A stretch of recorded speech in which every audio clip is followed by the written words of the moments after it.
and organizing secretaries of K.C.Das Commerce College and IBPT College, all heads and faculties, esteemed guests, alumni, and my dear students.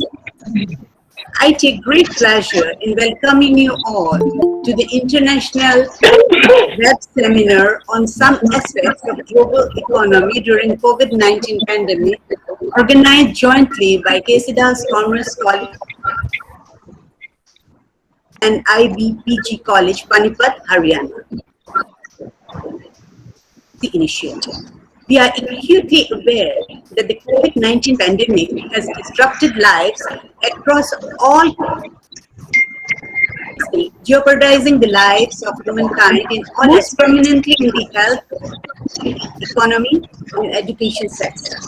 The pandemic came as a shock, spreading with alarming speed, infecting millions and bringing economic activity to a near standstill. However, it is commendable that scientists and researchers were able to produce the vaccine to fight the disease within a very short time, and the administration of all countries had adopted different policies to sustain economically in this dreadful scenario. Today, we are indeed very fortunate to have amidst us Professor Santanu Roy of Southern Methodist University, Dallas, USA, and Professor S.K. Chakraborty, previously associated with the National Institute of Technology, Kurukshetra, Haryana. They are going to elucidate on two pertinent topics: the economics of vaccination and the impact of the coronavirus pandemic in the global economy. With this, I welcome you all once again, and I'm sure that it will be a productive session for all of us. Thank you. Thank you, Vedo. Now, I'd like to request our Principal Sir, Dr. K.C.Das he's also the Chairman of Organizing Committee of this webinar, K.C.Das Commerce College, to deliver his inaugural speech, and thereby I'd like to request him to inaugurate the session. Sir, over to you. Thank you, Dr. Chakraborty. Am I audible? Yes, sir. Well, Honorable Professor Santanu Roy from Southern Methodist University, Dallas, USA. Esteemed Professor S.K. Chakraborty from NIT Kurukshetra, Haryana.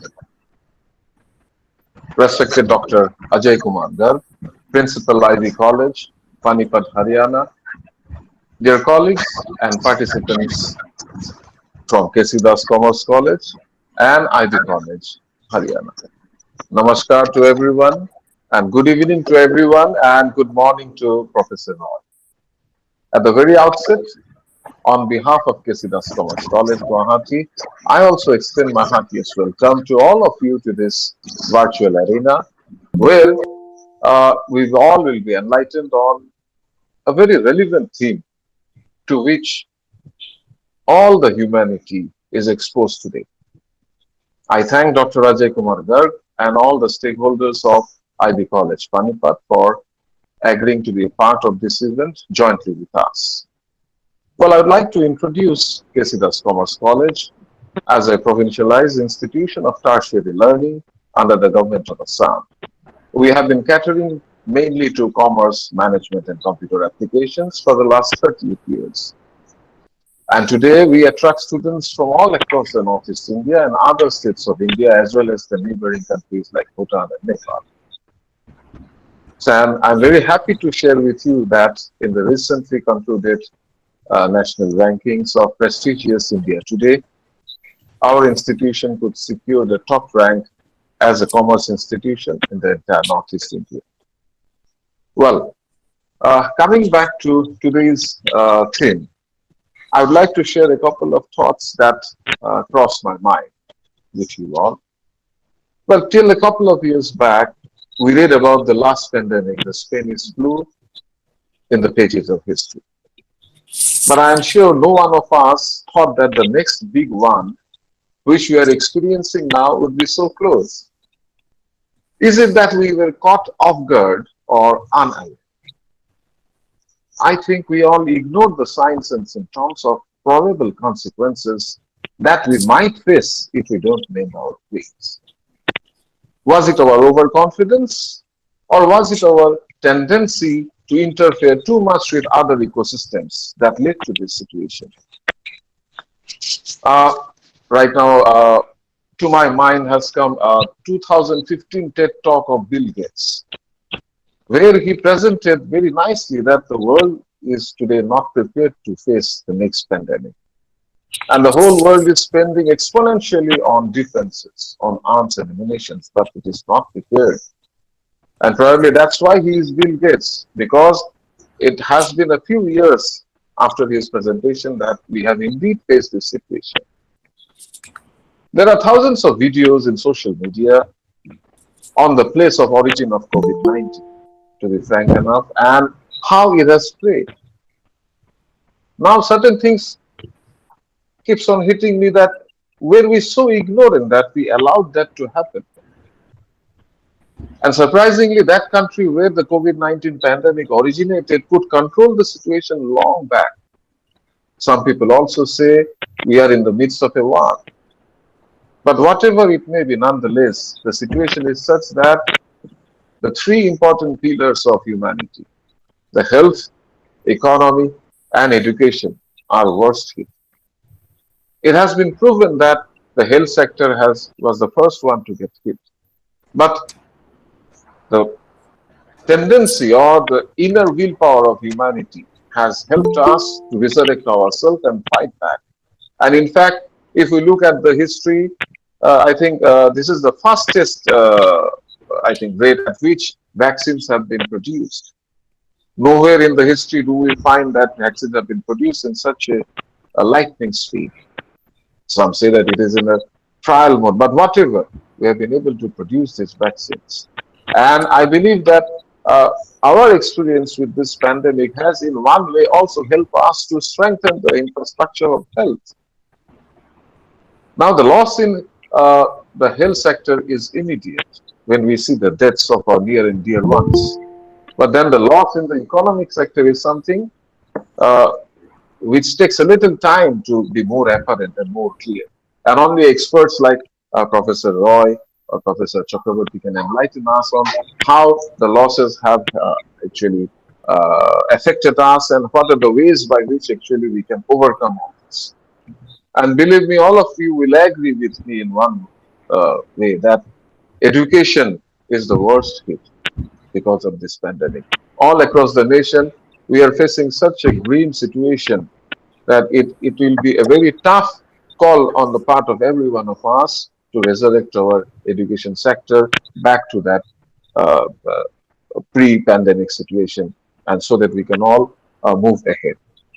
And I think that the way we were well affected by these pandemics in the past, and this will also be an experience for us, and we will also overcome this pandemic, and we will move ahead and achieve all our goals. But I think in order to achieve the goals in future, our approaches will have to be much more mature, and we must keep in mind about the sustainable development aspect. And I sincerely believe that today's web seminar will help us really in a nice way to understand how to move ahead in these trying times. And I'm so very happy and grateful that Professor Roy and Professor Chati has agreed to be with us to enlighten us with their thoughts. Thank you all. With these few words, I'd like to sum up my speech. Namaskar, everyone. Thank you, sir. Now, I'd also like to request Dr. Ajay Kumar Garg, Principal and Chairman, Joint Organizing Committee, IBPG College, Panipat, Haryana, to deliver his speech. Sir, over to you. Thank you, ma'am. Good evening, ladies and gentlemen.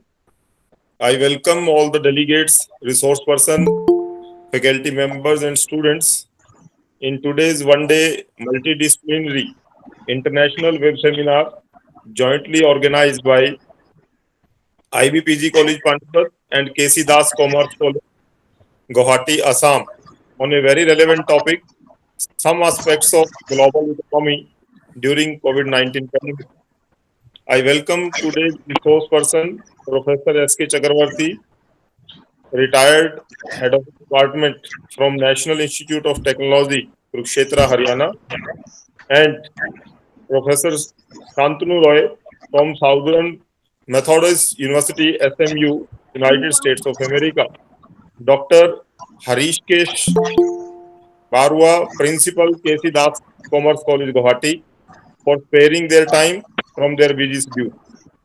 I congratulate IQS coordinators, Dr. Mohammad Ishaq and Dr. Ranjum Putun, organizing secretaries, Dr. Nidan Singh, Dr. Pasna, and the entire organizing team for taking this initiative on a very important and relevant topic. If I talk about IBPG College Panipat, it started its journey in 1967 with the sole aim of providing value-based education. Since then, the college is progressing by leaps and bounds with untiring and continuous efforts of our dedicated management. It is a matter of pride for the entire family of the college that the services rendered to the society by this great institution since its inception have been recognized at many levels. Many leaders, philosophers, academicians, vice chancellors, bureaucrats have glorified the college with their benign presence. During last 54 years of its existence, the college has produced many academicians, professionals like doctors, engineers, scientists, sportspersons of national and international repute, committed politicians, etc., who are serving the nation in one way or the other. In addition to the undergraduate courses in arts, commerce, and science, the college is providing education in postgraduate courses in Hindi, mathematics, English, and commerce. Keeping in pace with the present time, the college has been successfully running many job-oriented courses like BCA, BBA, BSc Biotechnology, BSc Computer Science. To make undergraduate courses more useful, many certificate courses like soft skill development, Tally, Python, artificial intelligence, waste management, and recycling are also offered to the students in the college. The ever increasing number of positions of merit in universities secured by the students and the distinctions won in the field of sports, cultural, and co-curricular activities are the living testimony of the progressive graph of the college. The whole staff of the college deserve credit for these achievements. COVID-19 has paralyzed the working of entire world, we all know. All of us have been affected in one way or the other due to this COVID-19 pandemic. Millions of people have lost their lives. Series of lockdown has forced us to stay in our homes. Lakhs of people have lost their jobs. Health, education, trade, and business all over the world have been most badly affected due to this COVID-19. Now I think we have to learn to live with Corona following the COVID-19 guidelines, that is wearing face mask, keeping social distancing, washing and sanitizing our hands regularly. To know and understand the impact of COVID-19 on global economy, the web seminar has been organized today. I am sure the seminar will be very useful for all of us. I pray for the wellness of all the mankind. Thank you. Thank you, sir.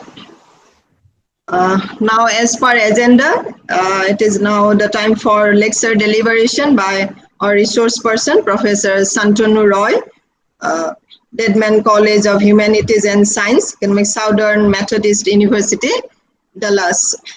So before his deliberation, I'd just like to introduce him with a brief profile of his career and achievement.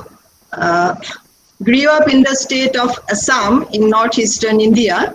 Professor Roy studied at the University of Delhi and later received his doctorate at Cornell University, New York. Prior to joining Southern Methodist University in 2003, he taught at Erasmus University, Rotterdam, the Netherlands, and Florida International University. His teaching mainly concerned with microeconomic theory, industrial organization, and mathematics for economics.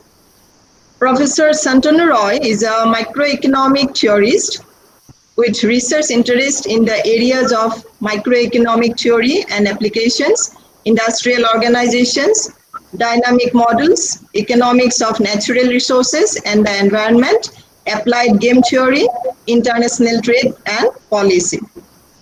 So one strand of his research focuses on markets and institutions where economic agents interact under incomplete information. Problems studied include dynamic trading under asymmetric information, signaling and strategic communications of private information in oligopolies, regulations of information communication, and dynamic charitable fundraising under incomplete information.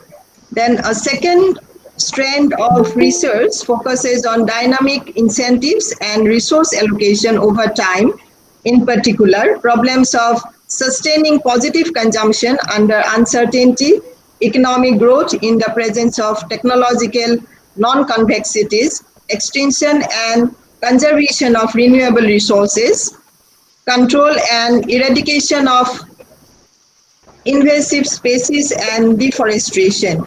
He has also studied the dynamics of industry structure and technological change and issues related to strategic trade policy and trade agreements. At SMU, Professor Roy has given distinguished services. He served as Director of Graduate Studies in Economics from 2006 to 2014 and Department Chair in Economics from 2014 to 2020. He held a Gerald J. Ford Research Fellowship in 2006. In 2013-14, he also served as President of the Faculty Senate and a member of the SMU Board of Trustees. In 2014, he received the Distinguished University Citizen Award and Deadman Family Distinguished Professor Award in 2015. Besides SMU, he became a research fellow at the Research Institute of Economics and Business Administration at Kobe University, Japan in 2013. Earlier, he was a research fellow at the Tinbergen Institute, Rotterdam, the Netherlands, as well as honorary professor at the Higher School of Economics in Moscow, Russia too. So with this brief profile, now I'd like to request Professor Roy kindly to deliver his speech. He will talk on the topic economics of vaccination. Sir, over to you. Thank you so much for the introduction. Thank you for the invitation to take part in the webinar. It's been a learning experience for me, and I would personally like to thank Runjun Fukon for contacting me because it helped me to actually put my mind to learning about COVID vaccinations in a way that I never actually formally thought I would do. So this has been a learning experience for me, and I prepared this presentation essentially as a way of connecting with students in the colleges, in the two colleges, and I hope that this will be of benefit to them in understanding how elementary economic principles can be applied to understand some of the pressing issues of the day. So let me pull up the slides now. Let's see. Yeah.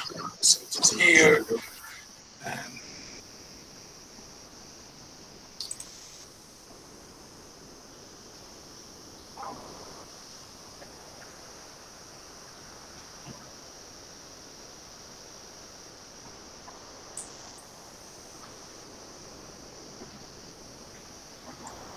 so let me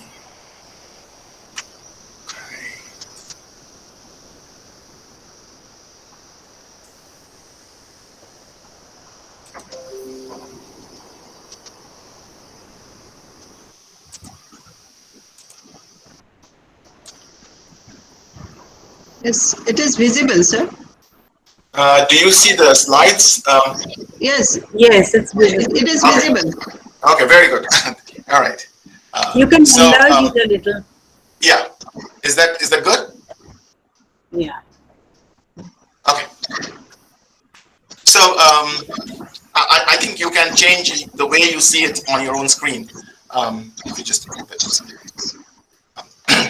All right. So this is about the economics of vaccination, and I'm going to try to keep it at a very informal level. This presentation, and I'm always alarmed when economists try to talk about issues that are kind of a lot of it falls outside their sphere of knowledge, because I'm not a biotechnologist and I know very little about vaccines and how to make them.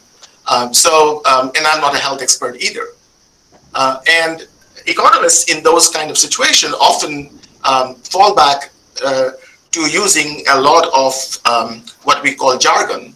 And jargon is really problematic because we trying to camouflage that with numbers and with very precise looking statements about the world.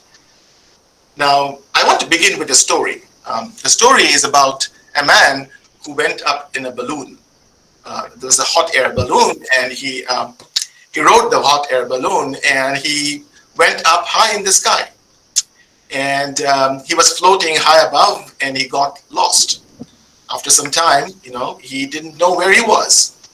So he said, well, let me try to find out where I am. So, he let out some air from his balloon, and it came down, and he was hovering above some fields and some streets, and he suddenly spotted there was a person who was walking very briskly with glasses, kind of looking like me. And so the man in the balloon turned to this person on the street and said, you there, can you please tell me where I am? The man in the street looked up and looked at him for some time and said, you are exactly 25 feet 2 inches above the ground. The man in the balloon said, are you an economist? The man on the ground was very surprised. He said, how did you know? So the man in the balloon said, well, only an economist could be so precise and meaningless. So I hope that this talk is going to be a little bit meaningful and less precise. All right, so let's turn to the topic of today, which is the COVID-19 pandemic. And we are right in the middle of it, and we've been in it for a long time. And every morning when I call my mother, she says that how long is this going to go on? And we still don't know how long. But what has happened right now is that a lot of people have died. There are over 600,000 deaths in the US. In the US, life expectancy has declined by 1.5 years over 2020. Just the year 2020, the deaths, that when we take into account the deaths, life expectancy has gone down by 1.5 years. There are over 4 million deaths across the world. People have tried to calculate how many life years, people die, and then there are lots of years of life that are lost. And some estimates said that just the year 2020, across 81 countries, about 21 million life years were lost. There are over 191 million infected people in the world at various stages. And of course, there is strong evidence of serious undercounting of numbers of cases and deaths. Morbidity and chronic health issues for survivors remain. So we don't actually know what is the true health cost of the pandemic yet.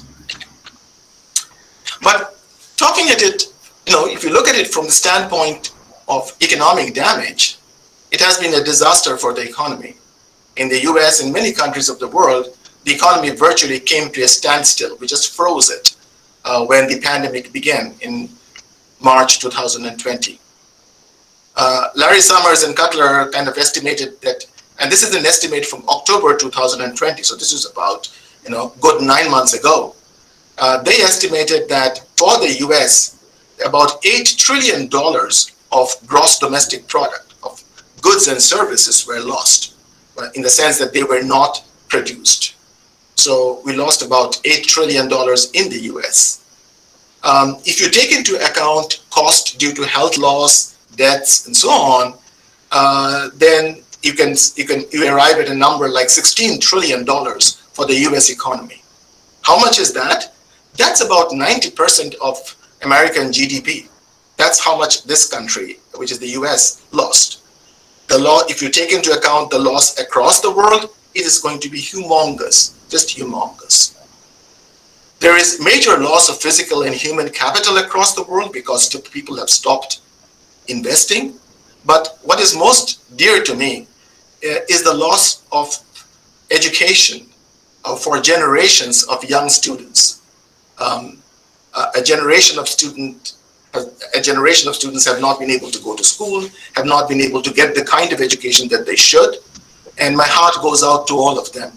And this is a terrible loss for every country of the world, and this is going to have a tremendous effect on our future.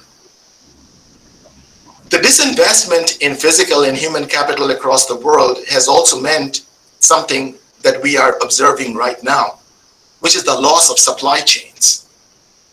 In large parts of Southeast Asia, to give you an example, where they make computer chips are in great short supply now across the world. In particular, if you look at the supply of electronic gadgets, if you look at the supply of cars, they are really screaming for more computer chips, and the prices have gone up tremendously. But there is no way to build up the supply chain again, because during the pandemic, people just shut down their chip factories, the computer chip factories, and went to other occupations, because this was not possible, to wait out the pandemic for trade in computer chips to begin again. And so what we see is that these are irreversible losses that will take a long time to recover, and the losses from these spread across the trading networks of the world are going to have ramifications now and in the near future in terms of higher prices and lower availability. So the pandemic if you look at it from the standpoint of public policy, the pandemic poses a very important trade-off. Economics is largely about trade-offs. And when you think about public policy, there is this important trade-off, which is that do we want to restrict economic activity, say in the form of lockouts, shelter in place, reduce trade and commerce, all of these restrictions that we are all now very familiar with? Or do we want to face loss of health and lives? This is the major trade-off for all public policymakers. And what effective vaccination does is that it relaxes the trade-off, in the sense that if you have lots of effective vaccination, you can open up economic activity, you can open up interaction, you can open up society and not suffer that much by way of loss of health and lives. So this is the role that vaccination plays in changing the trade-offs for public policy. Now, vaccines for infectious diseases, we have had major successes across the world. If you think about it, polio, smallpox, all of these things, and for a long time they have been amazingly successful. But vaccines take a long time to develop, typically 10 to 15 years. The shortest time to develop a vaccine in the past, I believe, was about 4 years, and that was in 1969. So when the pandemic began, there was a lot of doubt about whether the vaccines would be developed in time and how long they would take. In fact, for many infectious diseases and strains of diseases, vaccines have not been developed at all, not because it is not deemed possible, but because there has not been enough investment in research and development. Enough of money has not been put in. Even when they are developed, but there is insufficient production capacity in vaccine, so that they are not widely available. There are lots of vaccines that are available here in the United States that are simply not available in many poor countries of the world. And that's because there is not enough production capacity to make it available to those countries. There is, in general, major underinvestment in vaccines across the world. And this is very different from pharmaceutical drugs. When you think about pharmaceutical drugs, in fact, a lot of people argue that there has been overinvestment. People are rushing to develop new drugs. And even when there is just a little bit of improvement over the previous drug, you see pharmaceutical companies spending multi-billion dollars in order to develop the next variety. In vaccines, we don't see this race to invest in research and development. And that has to do with a very important issue that is very peculiar to vaccines, and that's the externality. So this is a very important economic principle that most students in economics learn in their first course in economics. And it goes back to apple orchards and bees. So apple producers produce apples and they make a lot of money out of it, but apple production would be virtually impossible, and in general, in many of the fruit farms would not thrive without bees. But bee producers don't get paid by fruit producers. Bee producers that raise bees simply raise their money by selling honey, which is not that lucrative. And so there is underinvestment in bee production because because they don't get paid for the external benefits that they yield for the apple producers. And this is a classic case of externality that we teach our students. The same problem arises for vaccines.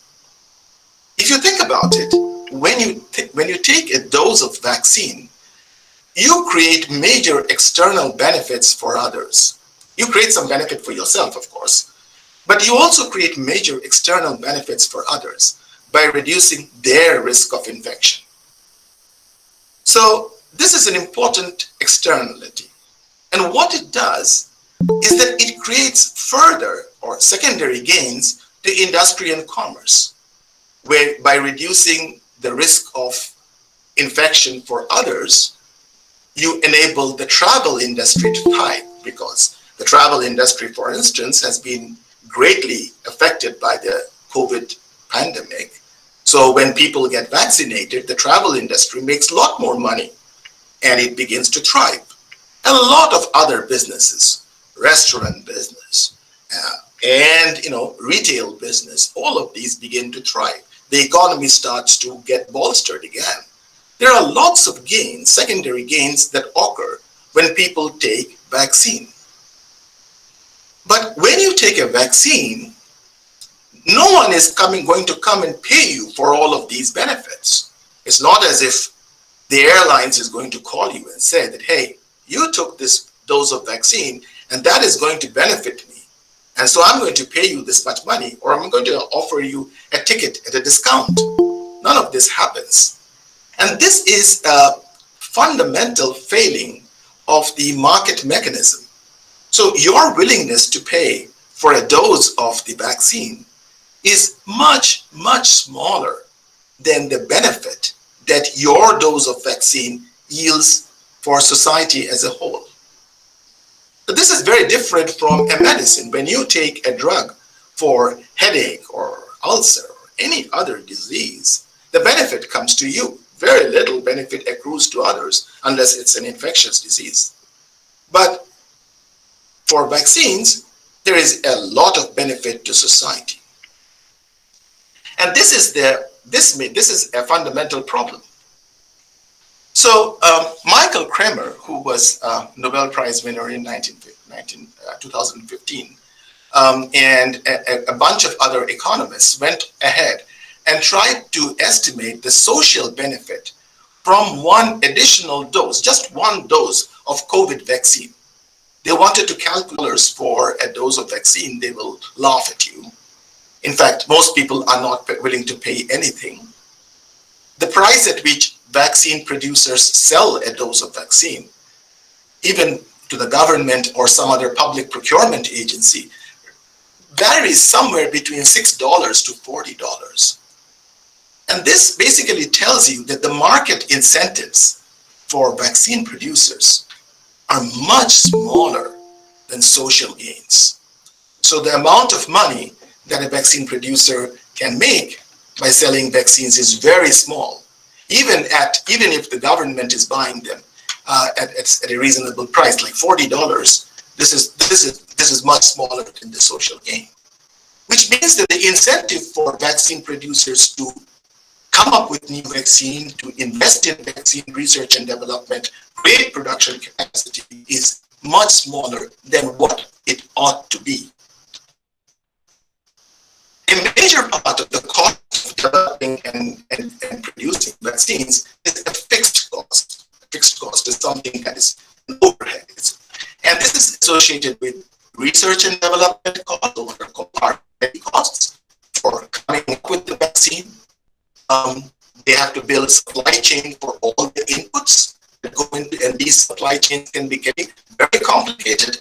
They involve many countries, many producers that go into the vaccine, and then they have to build manufacturing. All of these are huge fixed costs, and they have to be committed to in advance. The marginal cost of actually producing the vaccine is much, much smaller, which means that once a vaccine producer has actually put in all of these fixed costs, and suppose he comes up with a vaccine, which is great, and creates manufacturing capacity, there is somewhat economists call a hold-up problem. A hold-up problem is where governments have incentive to impose price controls after a vaccine is developed to make it affordable. It's a bad thing. Vaccines should be affordable, and so therefore should be sold at very low prices. But vaccine producers know that no matter what governments promise they will do before the vaccine is developed, ex post there is an incentive to reduce the price, because then at the time the fixed cost is already sunk. And once it is sunk, they cannot do anything about it. So they just make them for the marginal cost is small. Globally, people most likely to need vaccines for infectious diseases are generally poor, with low ability to pay. And this is something that adds to the problem. But even there, if we compare vaccine, which is a preventative, versus pharmaceutical drug, which is a treatment, even in the poorest of countries, people have much higher willingness to pay for drugs than for vaccines. And so when the COVID pandemic came up and people went and talked to the pharmaceutical industry, the initial feedback was very disappointing. For instance, the BBC had this news program where they investigated and said that producing an ulcer drug was far more profitable than coming up with a COVID vaccine.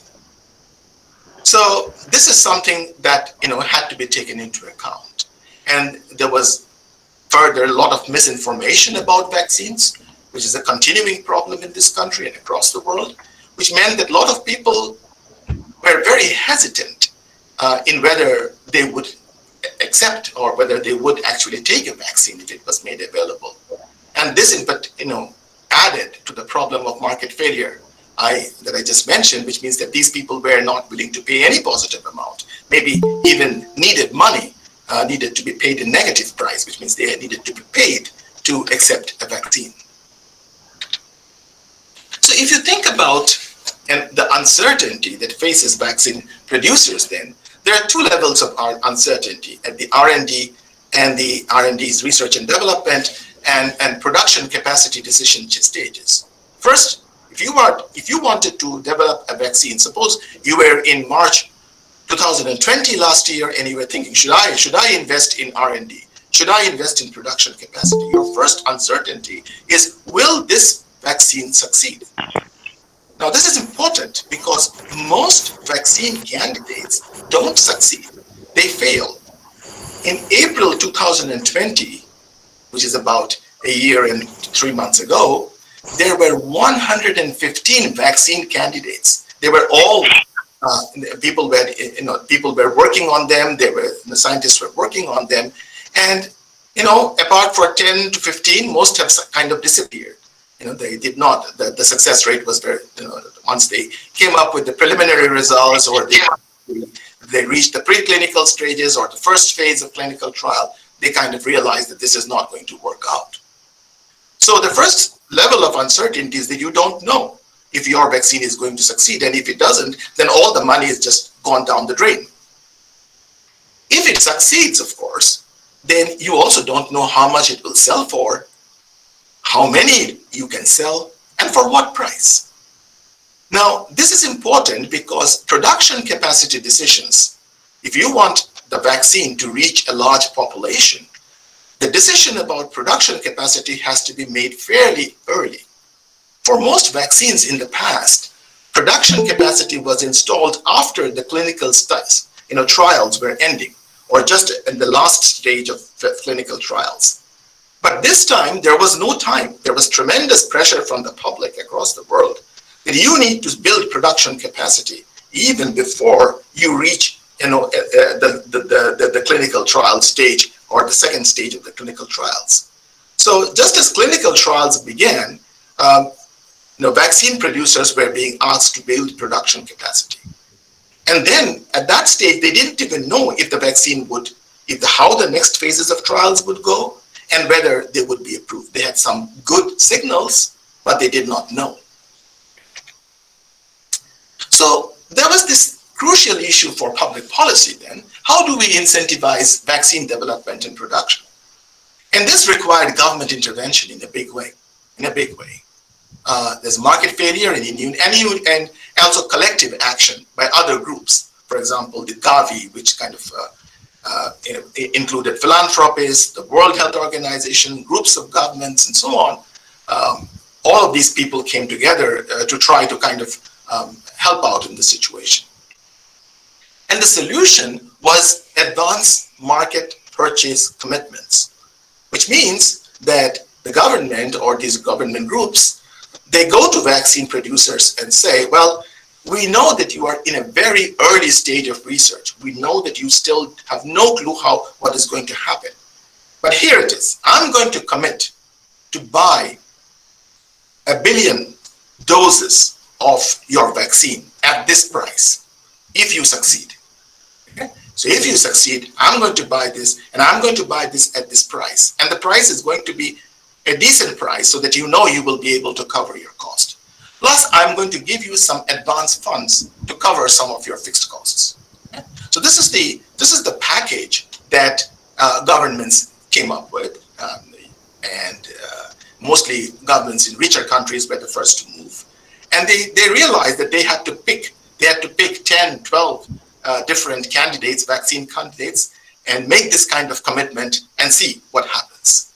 And the earlier you can make this commitment, the better, because then you are resolving a lot of uncertainty for these vaccine producers. Even if you can do it at a preclinical stage, that would be even better. So this advanced purchase commitments are a win-win strategy. Why? Because they reduce the market risk of market demand that are faced by vaccine producers and create incentives to invest in vaccine R&D and production capacity. They reduce uncertainty for governments about availability of vaccines for their population. So they know that I have made this commitment to 10 vaccine producers. Even if 2 of them succeed, I will have enough vaccines for my population, or at least for the first round of inoculation. And governments, of course, need to diversify. So they ideally what they should do is they should diversify across different types of vaccine platforms. They shouldn't concentrate only on, say, the mRNA vaccine. They should look at different research strategies and diversify across them. Pretty much the way you diversify your risk portfolio when you kind of buy different stocks and bonds to put your money in.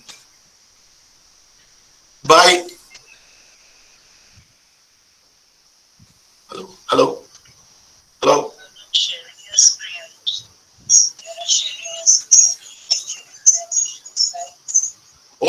course. But it is not. Okay. I'm so sorry. It seems my slides are not showing. I don't know. Let me do it again. Okay. I'm sorry. Let's see.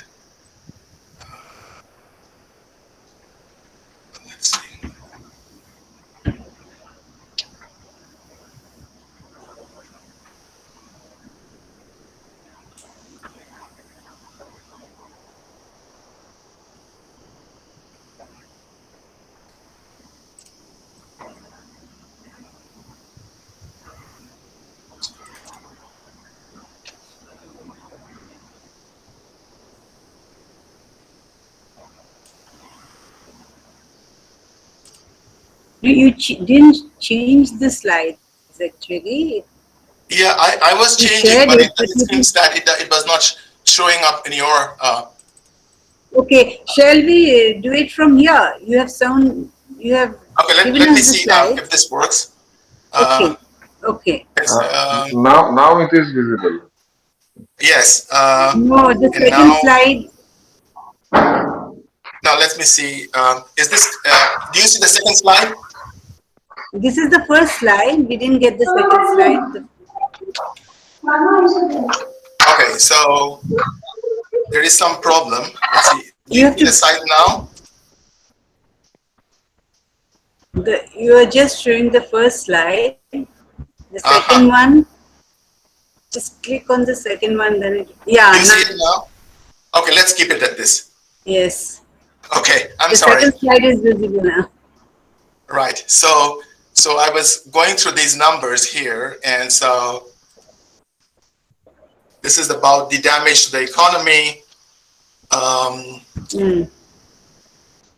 And this slide was about the trade-off, which I talked about, which is the between restriction of economic activity and loss of health and lives. And then let's see, the next one is about vaccines. So this was about the externality problem. This was about the, let me go down. Okay. So this is about the private and social benefit of vaccines. And here there was this estimate of the social benefit from a dose of vaccine being about $1,700. And the price at which the vaccine producers could sell a dose was about $6 to $40. That's this one. So the market incentives, and so that led to a market failure. And in this slide, I wanted to talk about the fixed cost being very large component of the cost of the vaccine producers. So research and development, supply chain, and manufacturing capacity. So all of these were so the marginal cost of actually producing vaccine is small, which means that the governments have incentive to impose price control. And so the thin market was the next idea, which is that globally people most likely to need vaccines for infectious disease are generally poor with low ability to pay. And so,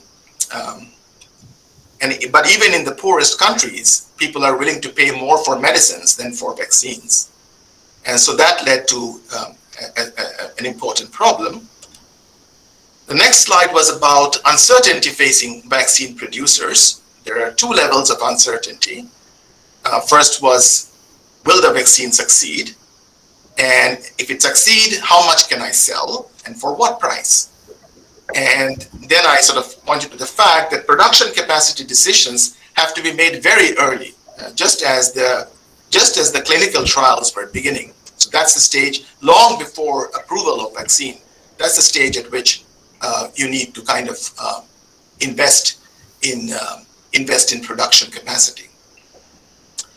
So so therefore, to incentivize vaccine development and production, we need government intervention, which came because lots of countries, especially the richer countries, went ahead and made what were called advanced market purchase commitments.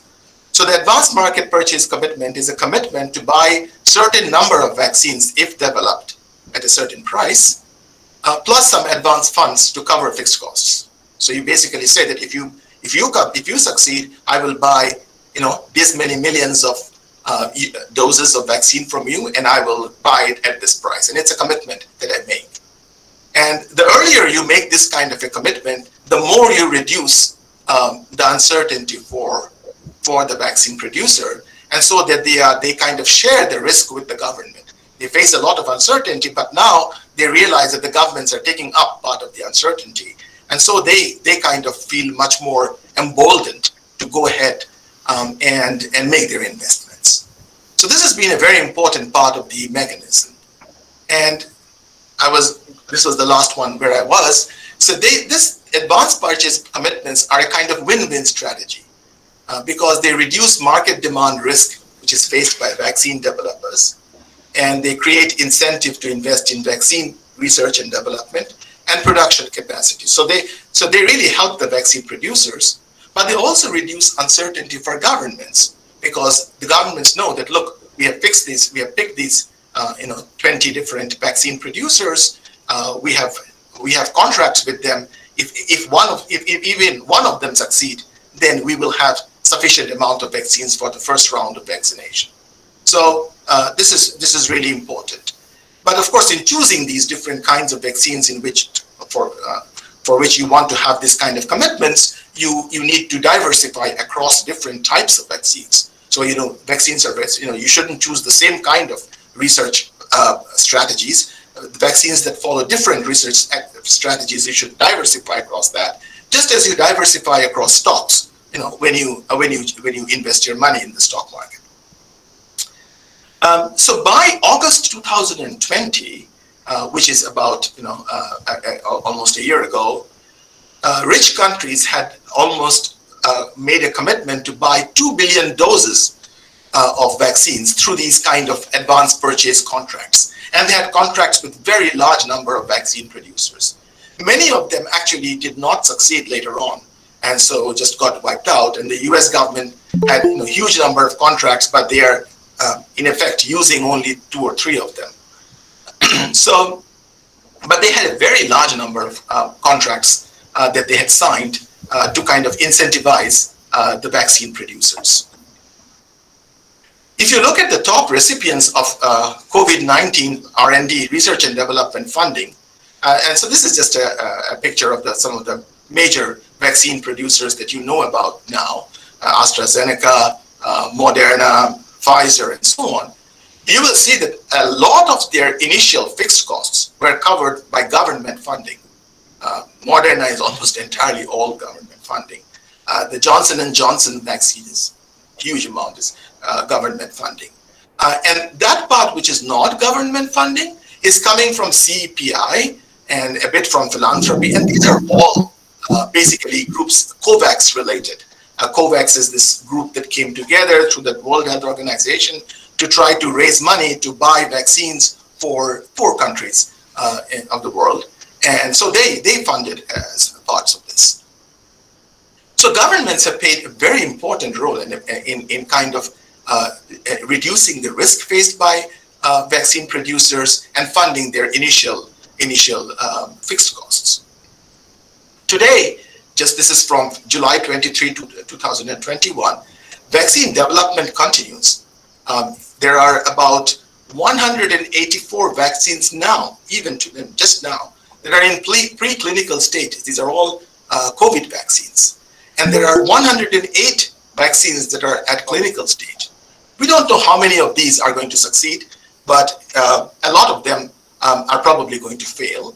But the important thing to keep in mind is that there is a lot of activity that is going on in vaccine development, in funding vaccines, vaccine trials, and in funding research and development in vaccines.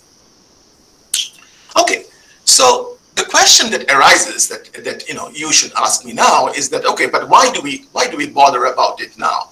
That we know that vaccines are here now. We have 2 or 3 different vaccines in India.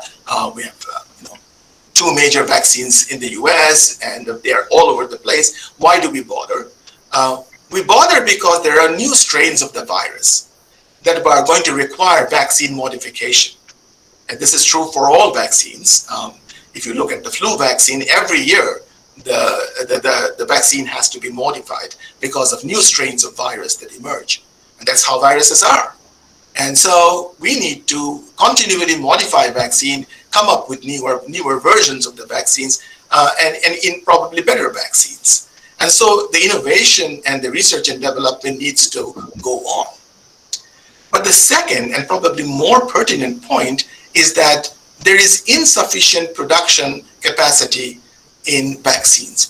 For the vaccines that have succeeded, at current capacity, at current production capacity, it will take years to cover the world population. Years, maybe 2 years, maybe even longer. And that is going to be a very long wait for countries that have no installed research base, countries in Africa, for many countries in Asia. For a country like Bangladesh, a country like Bhutan, this is going to be a very, very long wait. And the trouble is, this affects not just the countries that wait, it also affects the countries that are getting vaccinated now. Because longer the wait, greater the chance of incubating new strains of virus that are currently, that protect the currently vaccinated. So the currently vaccinated are being protected by their vaccines, but the new strains may get them. And so we need to take a global perspective on this.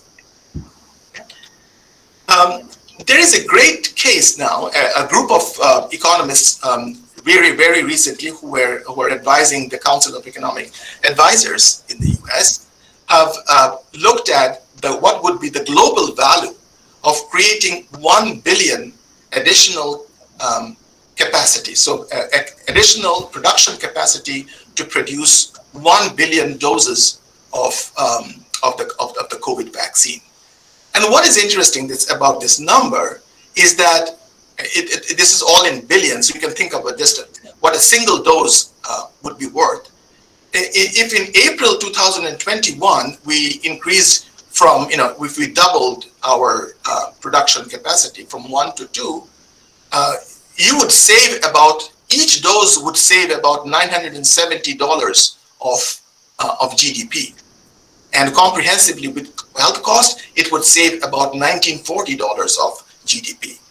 But if this same production capacity is added in July, so if we delay this adding of production capacity, the amount of GDP we save is much smaller, is only about 636. And the comprehensive health cost we save is 1,273. What's the point? The point is that, of course, as time goes on and the more vaccines are available, so the value of expanding production capacity also comes down. But at the same time, it may be getting too late.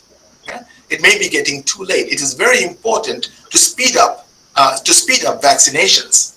The more we wait, the less value in kind of expanding production capacity. It is important to expand production capacity right now. And this is not only important for the richer countries of the world, it is also very important for the poorer countries of the world. Because if we, for instance, doubled our production capacity in the richer countries of the world, it would mean that the waiting time, the person who is waiting at the back of the line in an African country is going to get it much sooner, is going to get it a year earlier. And if that happens, the global pandemic will be over much earlier. So we need to speed up, we really need to speed up the rate at which we are giving or we are sending out vaccines across the world, which means we need to install capacity. And the fact of the matter is that when we look at capacity expansion, which is production capacity expansion, expansion of production capacity is costly. Faster we want, if we go to a producer, let's say you go to Mr. Adar Poonawalla, who produces bulk of the vaccines in India, and you say, I want you to produce this much, double your production tomorrow, it's going to be very, very costly for him. the vaccine production does not scale up so easily. So the faster we want to cover the world with vaccines, higher the per dose cost for the producer. Okay. Ideally, if you talk to a producer, he'll say, I don't want to expand the production capacity. If I do, my costs per dose is going to be much higher. And this is the problem of diseconomies of scale. The solution to this problem is that we need more public funding. We need more advanced market purchase commitments. And we need smart pricing contracts. A smart pricing contract says that when you go to the producer, if you are the Indian government and you go to a vaccine producer and sign an advanced market purchase agreement, you should also include clauses which say that the price will depend, the price at which the government will buy the vaccine from the producer will depend on how soon they supply the vaccines. Okay? And so you should have this staggered pricing where if you give it to me in a month, I'm going to pay you a very high price. If you give it to me in 10 months, I'm going to pay you a low price. Now, this price difference will then incentivize the producer to produce faster, which means they will tend to expand capacity. That will be great.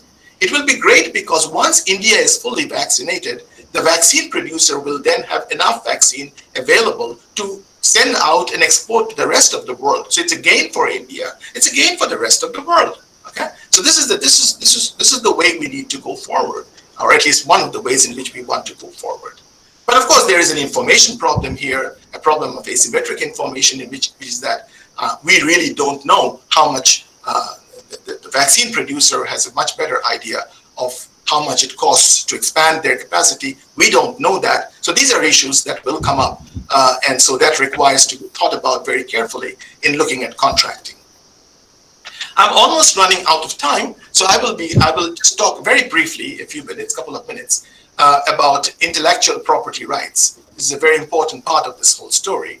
The World Trade Organization has this trade-related intellectual property rights agreement among nations. India is a signatory. Many other countries of the world are signatories to this intellectual property rights agreement. And they basically say that you cannot infringe on patents held by firms that develop vaccines. So for instance, Pfizer, BioNTech has developed its vaccine and they have a patent on it and you cannot infringe on it. And a lot of people have felt and have argued in the media that this prevents poor countries from producing their own versions of the foreign vaccines, and that is having a major health cost. And people have suggested that the TRIPS agreement, which is under the WTO, actually allows countries during national emergencies, they're allowed to license local firms. They can go to, so the Indian government could say, there is a health emergency in the country, so I'm going to license one of my local vaccine producers to produce Pfizer's vaccine. And I don't care if Pfizer wants it or not. I'm giving them a compulsory license, and this is under the TRIPS agreement. It is allowed for in national emergency. The trouble here, and I've seen a lot of press in India which has argued, pressured the government to say that you should actually license local producers compulsorily under the TRIPS agreement. But the trouble is that the vaccine is not a formula. It is a knowledge-based process that is difficult to replicate. So if I give you a vial of the Pfizer vaccine, it will not be easy for you to replicate it. It may take many years, up to 3 years maybe, to actually replicate, because the end product is not the important thing. It's the process by which the end product is arrived at, which sort of builds its efficacy. If you think about the Pfizer vaccine, there's a supply chain of about 20 countries. It's a very complex supply chain that builds up this vaccine. And so whether you allow compulsory licensing, or President Biden has just recently said we should suspend all intellectual property rights to allow poorer nations to produce vaccines, I don't think these are going to be very effective. Okay, it's very different from a medicine where you can just take the formula, you can reverse engineer and produce a version. If I take a drug from the US and give it to ready laboratories in India, they will be easily able to replicate it. That's not true for vaccines. And because there is such a complex supply chain of inputs that go into it, it is going to be very difficult. So this is not a route that I think is going to be very useful. Finally, prepare for future pandemics. I think that's very important. I think we have learned a lot, and we need to invest in basic research on potential future viruses. Today, there is a headline in the New York Times which talked about 20 new prototypes or groups of prototypes of viruses that are potential, that can cause future potential pandemics. And we need to invest heavily in research. We need to build up stockpiles of intermediate goods. We don't know which virus is going to succeed, but there are common intermediate goods that are used in vaccine production, bioreactors, lipids, adjuvants. We need to build up stocks of this in every country of the world, or every country that actually can produce vaccine. And this is important because there is a threat. There is a threat that, let's suppose in this pandemic, if you think about it for a moment, let's suppose China was the only country whose vaccine succeeded and every other country's vaccine failed. Imagine that world for a moment. Imagine what would happen if China imposed export restrictions. And China would have a tremendous incentive to impose export restrictions to make more money out of these vaccines. So this is an important concern for the future. And so maintaining the world trading system is important. If there has been any great success that we've had in coming up with vaccines so fast in this current pandemic, it's because the world trading system has worked. It is the interconnectedness of the global economy that has actually been critical in saving us all. And this is something that we owe to the next generation of our planet. I will stop here. I apologize for not having been able to show some of the earlier slides. A glitch on my part, I think. But yes, and thank you so much. So if there are any questions, I'll take it. Thank you so much, Professor Roy, for delighting us with your very thoughtful and precise deliberation, focusing especially on economic as well as societal impacts of vaccination. So I have an announcement that there will be an interaction session after the deliberation of both the resource persons. So all the participants are requested to interact in that session. So now I would like to request Dr. Nidhan Singh, Organizing Secretary, IBPG College, Panipat, Haryana, to introduce our resource person, retired Professor S.K. Sakarvarti. Over to you, Dr. Nidhan Singh.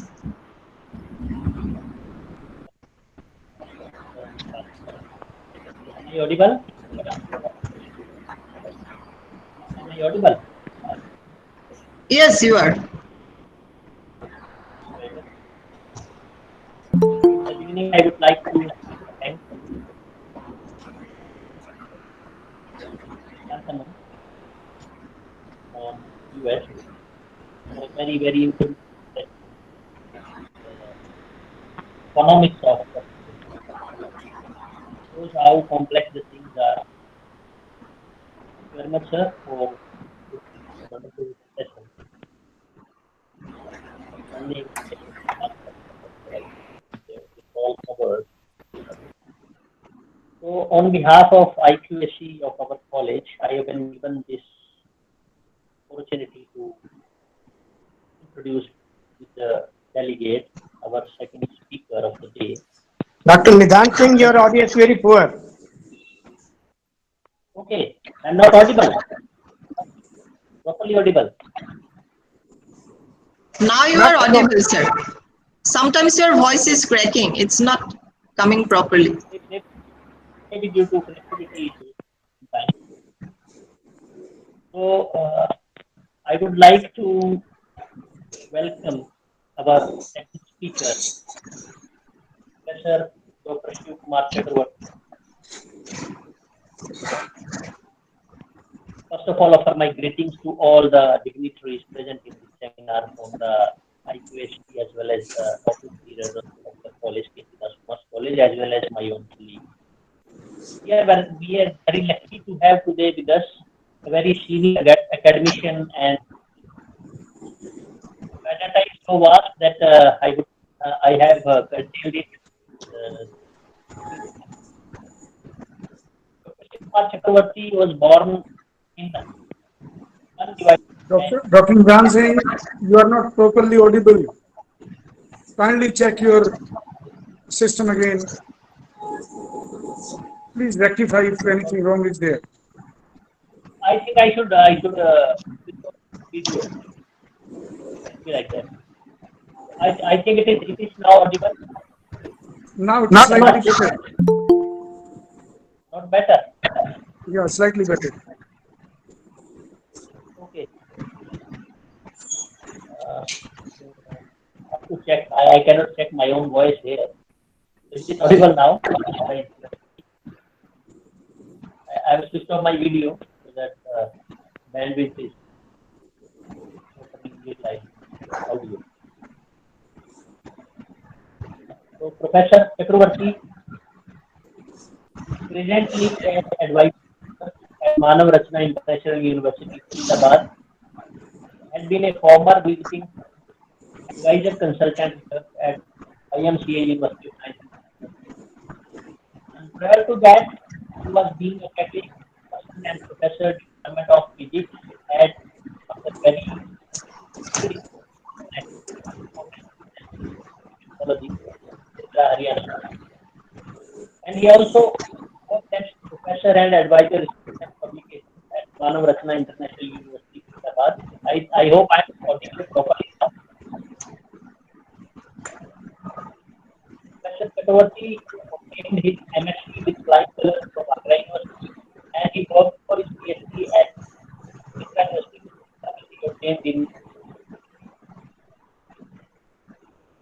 the specialization of electronics, instrumentation, biomedical engineering, and nanotechnology.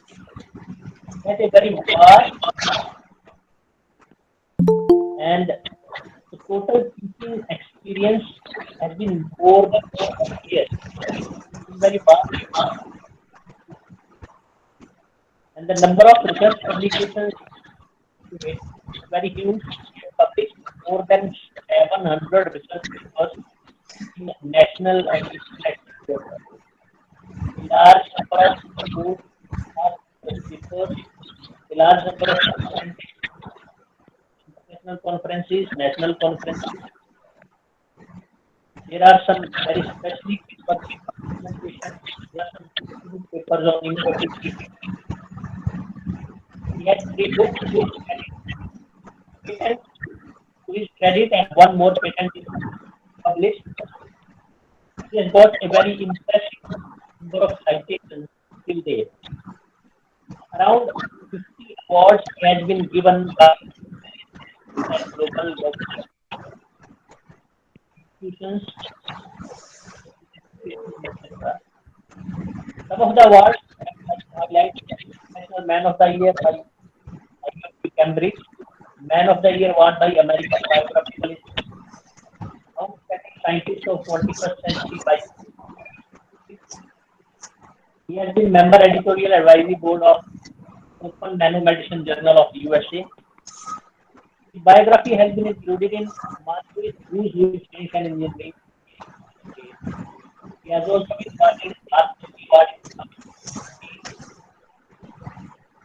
He has also been given Lifetime Achievement Award by Nuclear Threat Society of India in October 2020.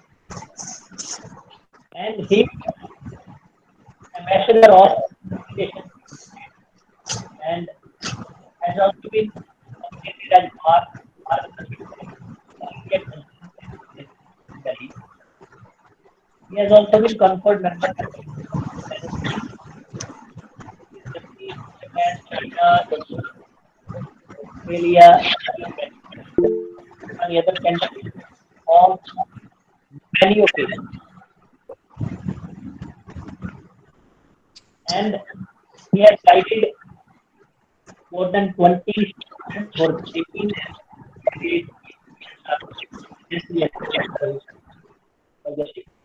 a large number of research projects awarded by many of the central government and Haryana government agencies have been completed, and he has research collaborations with Germany and so many other reputed laboratories throughout India. So the achievements of Dr. Chakravarti are enormous, and with the conditions that I am not properly audible, I should not consume so much of time. So I straightforward, I would like to invite Professor Chakravarti. Please go ahead with the presentation, and I am very sorry for this poor connectivity. Probably not connectivity. I'm sorry. Thank you very much.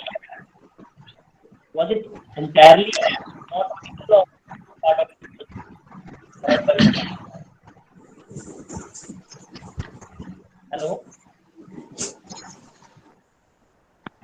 Hello? Ji, Dr. Yes. Saab, could you kindly I would like to hand over to yes, yes, Okay, yes. okay. Thank you, Dr. Singh. sorry Now for that. okay, so it's network problem, I think. So now I'd like to request our resource person, Professor S.K. Chakravarti of NIT Kurukshetra, Haryana, kindly to present his deliberation. He will talk on the topic impact of the coronavirus pandemic on the global economy. So over to you, sir, Chakravarti, sir. Thank you, madam. Thank you for inviting me to speak on the topic as you have described earlier. I remember there is a proverb, there is a saying by Murphy, Love Murphy. It says that anything can go wrong if it has to go wrong. It will go wrong. Say the microphone claps exactly at the moment when a speaker comes on the microphone.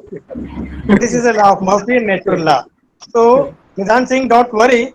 Whatever you had tried is a good try to introduce me. Thank you so much also. And good morning to those friends in America. Good evening to all those in India. And good day everybody elsewhere. As you recall that, it's a very devastating time we are passing through. Entire world, entire humanity, entire mankind is in trouble. And we are trying to come up of this situation. But nonetheless, it has hit us very hard. Once it has hit us very hard, we have to try to come up. And how it has hit all the important factors of the life, the education, the health, the economy, we all understand. Dr. Roy has told about the last magic drug, so-called, vaccine.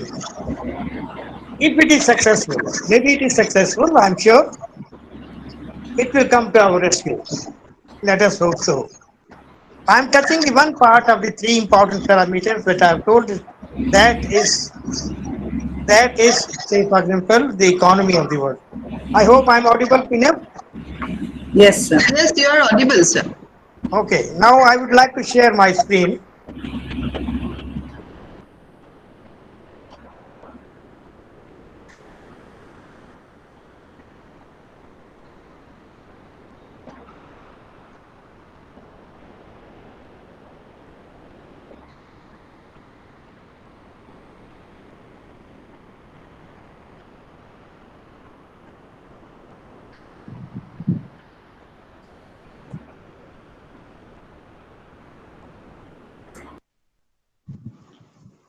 Okay,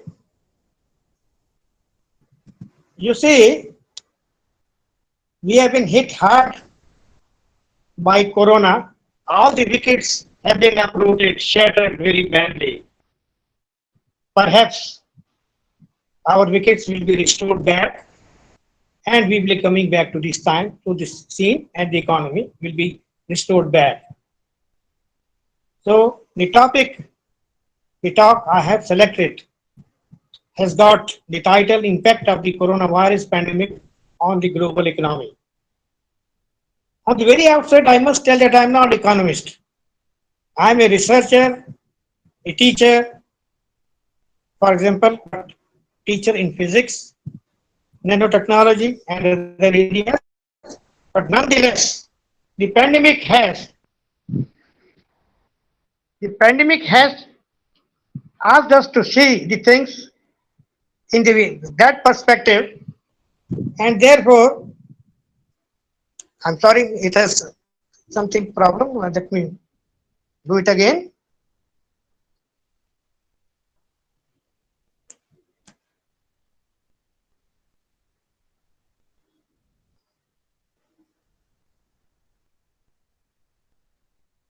Let me rejoin it. Perhaps there is a problem.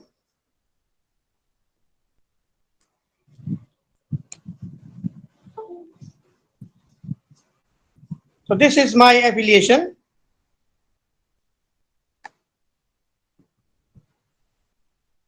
So as a curious student, I would like to find it out also. What is pandemic?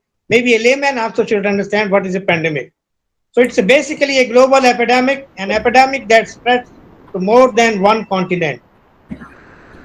And we have been hit, the mankind has been hit several times in the past also. You can see starting from 1800 onwards, and there are peaks telling us when there was a pandemic and had an economic effect on the human beings. So what is the difference between an epidemic and a pandemic? Epidemic is a sudden outbreak of a disease in a certain geographical area. Pandemic is an outbreak of a disease that has spread across several countries or continents. So it's basically an epidemic that has spread internationally and covers a wider geographic area. Therefore, the COVID-19 is also a pandemic because it has taken almost the entire world into its fold. So what is an outbreak? It is a sudden rise in the number of cases of a disease. An outbreak may occur in a community or geographical area or may affect several countries. It may last for a few days or weeks or even for several years. So some outbreaks are expected each year, such as influenza, etc. So there are many more things. Say, for example, sometimes a single case of an infectious disease may be considered as an outbreak. This may be true if the disease is rare, for example, foodborne botulism, or has serious public health implications, for example, bioterrorism agents such as anthrax. Why pandemic like COVID-19 are becoming more likely? As overwhelming as the effect of COVID-19 has been on all our lives, scientists were not surprised. They had been predicting a pandemic for years. So the fact is, despite huge scientific and medical advances, today the potential for disease to spread is actually increasing, and therefore so too is the risk of outbreaks escalating into epidemics or pandemics. So here are 5 key reasons that pandemics are becoming more likely. One is the global travel. You see, we can hop from one continent to another continent. We can take breakfast in India, lunch somewhere else, and a dinner in other countries. Because the global travel is so fast and we can move from one place to another place. So if I'm infected, if I travel abroad outside, then I can infect others also. So air travel makes it possible for someone to travel halfway across the globe in less time than it takes for many diseases to incubate. So therefore, this is one of the reasons. Another is urbanization. The world is transitioning to being more urban. In 1950, roughly two-thirds of the world lived in rural settings and the rest in the urban dwellings. By 2050, the UN predicts that this will have reversed with 66% of people flying in urbanized settings. So there is a problem associated with this. When you shift to the urban area, you bring many factors, many problems with you. And if they are infectious, issues raise again, and therefore unhygienic environments in which infectious diseases can thrive, therefore they will affect the entire people. So third is the climate change. Surprisingly, the climate change also affects every aspect of human existence. It can also affect the spread of disease in a number of ways, such as by altering the natural range of the disease carrying in insects or like mosquitoes, etc. There are predictions by who also that they says that the climate change has ultimately the final effect on this spreading of epidemics and all that. So this can trigger conflict and increase in the number of people living in the refugee camps where infectious diseases epidemics can spiral out of the control. Fourth factor is increased human-animal contact. The way in which people and animals come into contact today is significantly increasing the risk of outbreaks of zoonotic diseases. Those that originate in animals, these are the zoonotic diseases.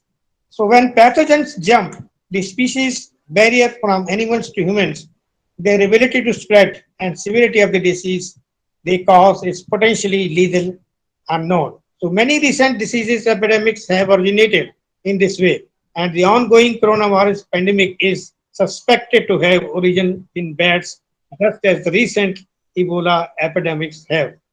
It's very controversial yet to say with confirmation that it was the China man-made problem, but we need not to comment as yet because it has not yet been proved.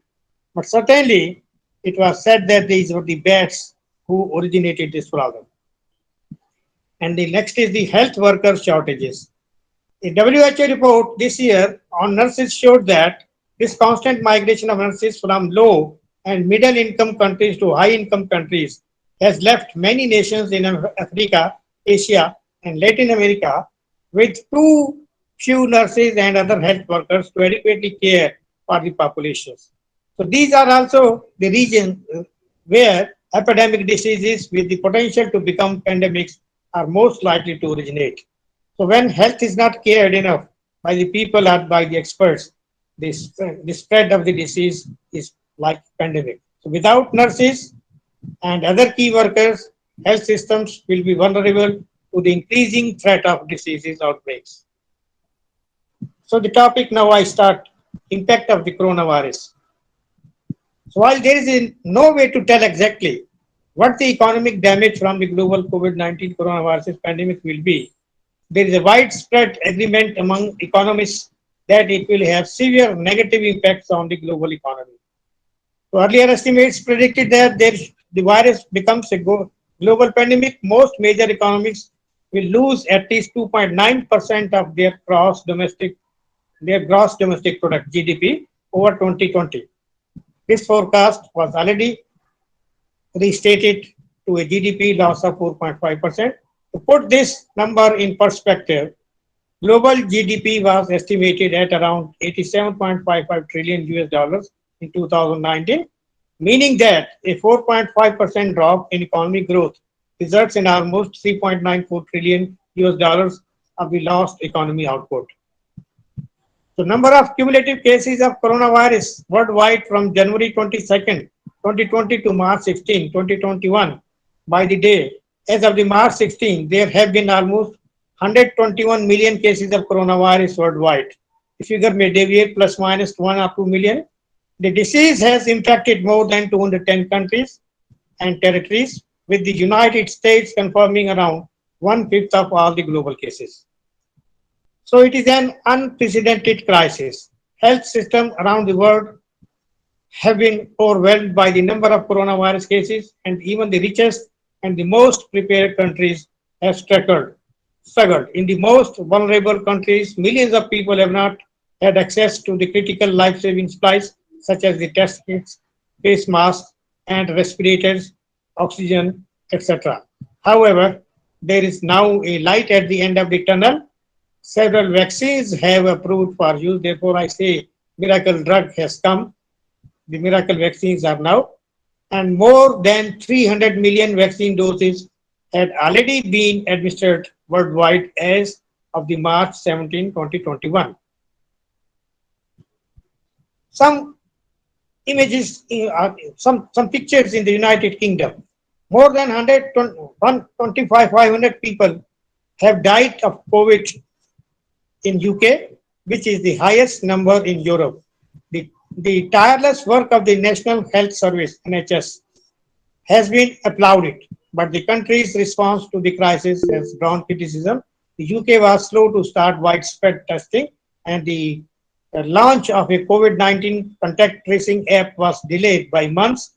However, the UK's rapid vaccine rollout has been a success story, and more than 20 million people had received at least single dose as of the February 28, 2021.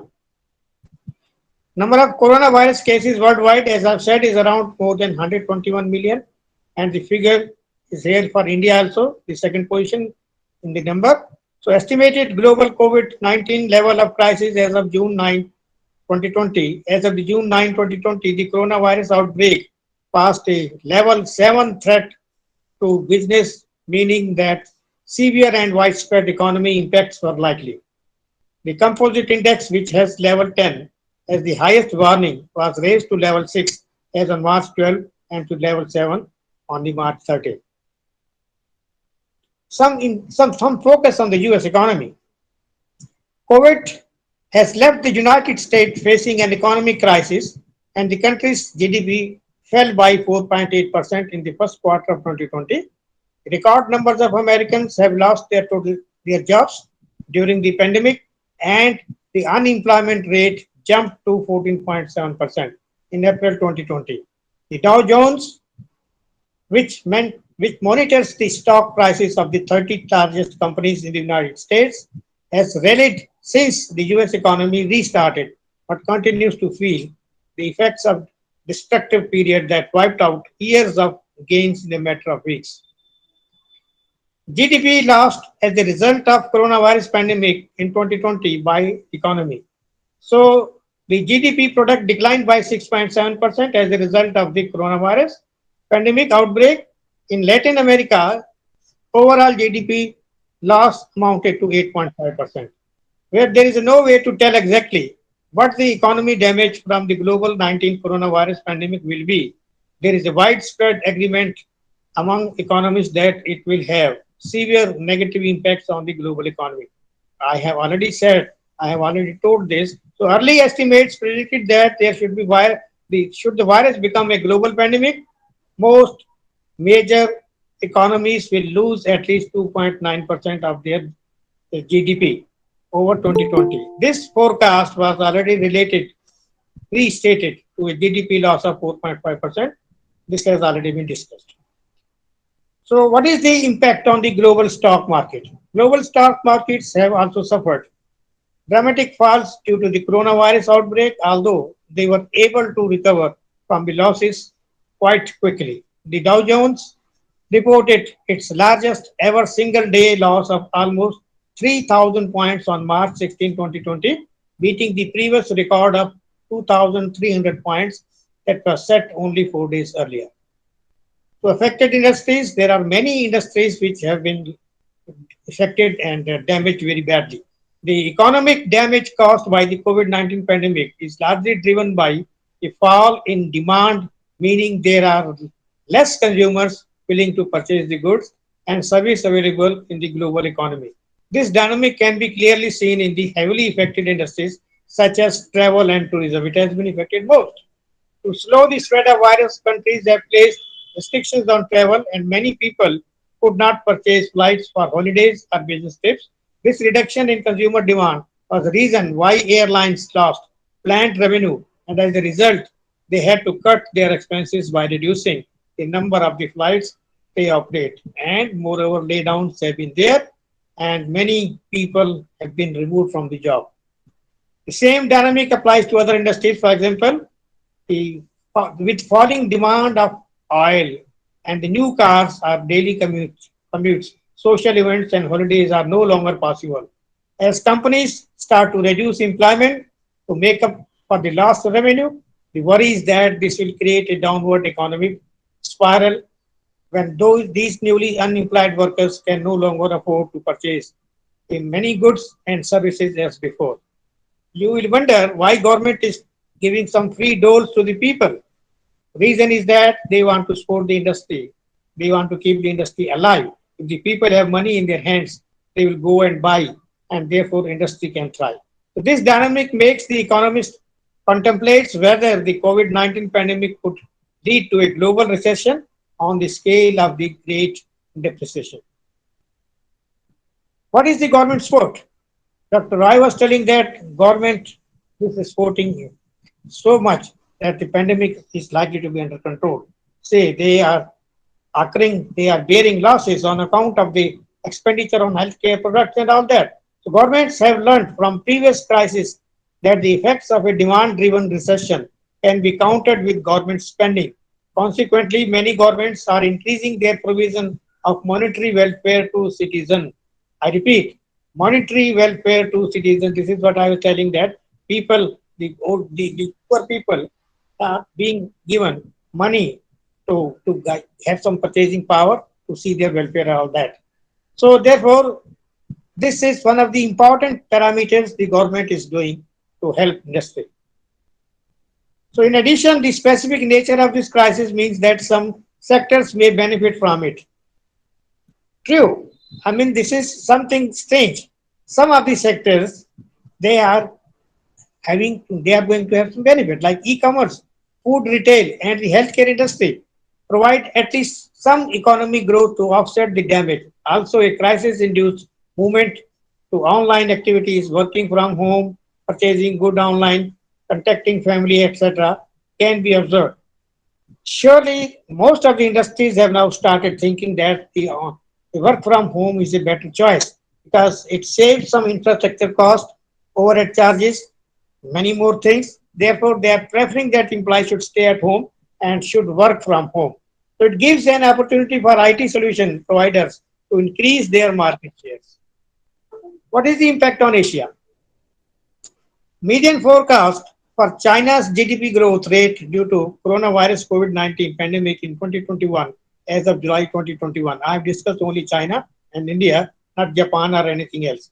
So as China managed to bring the COVID-19 pandemic under control, economic growth recovered quickly.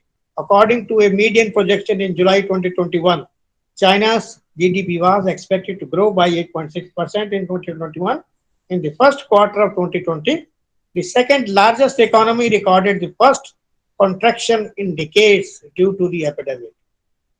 The route to branch shutdowns of factories to curb the spread of virus, the Chinese government imposed a lockdown in Wuhan, the epicenter of the corona, and other cities in Hubei province on January 23rd, 2020. Strict nationwide lockdown soon followed.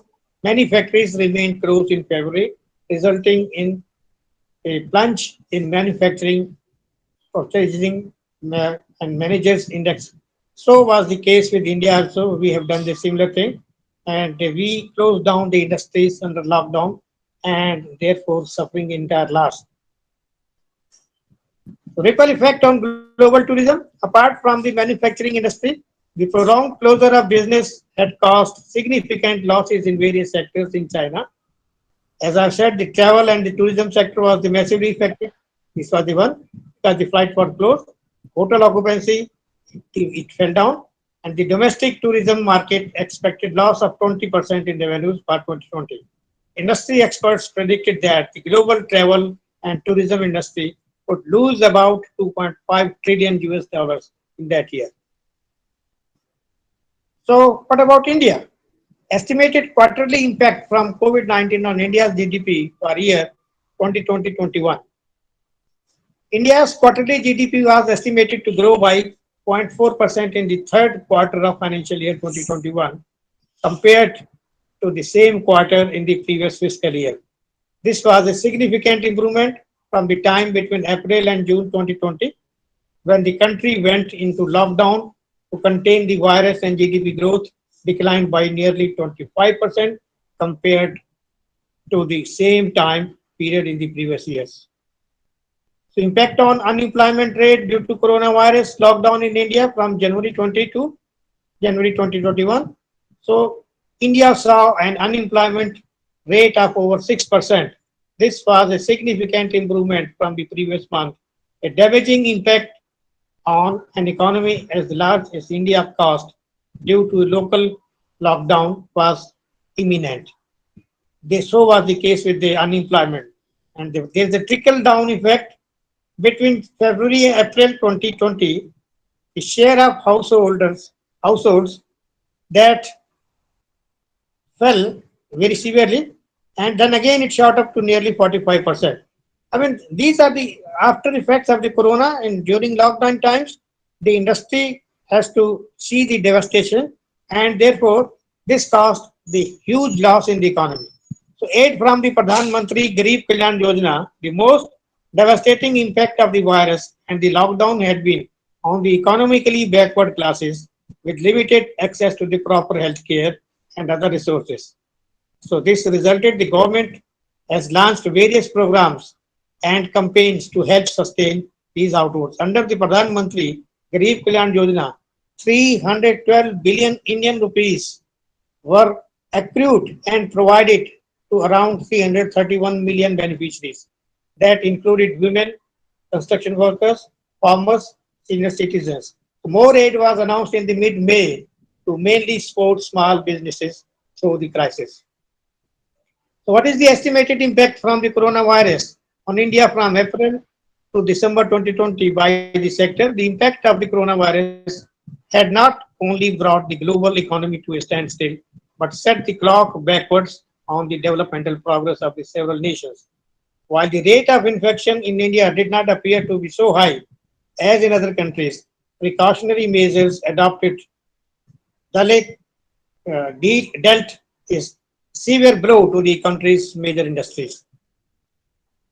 So, impact of the key industries, the loss incurred to enforcing a lockdown in the country was estimated at 26 billion US dollars.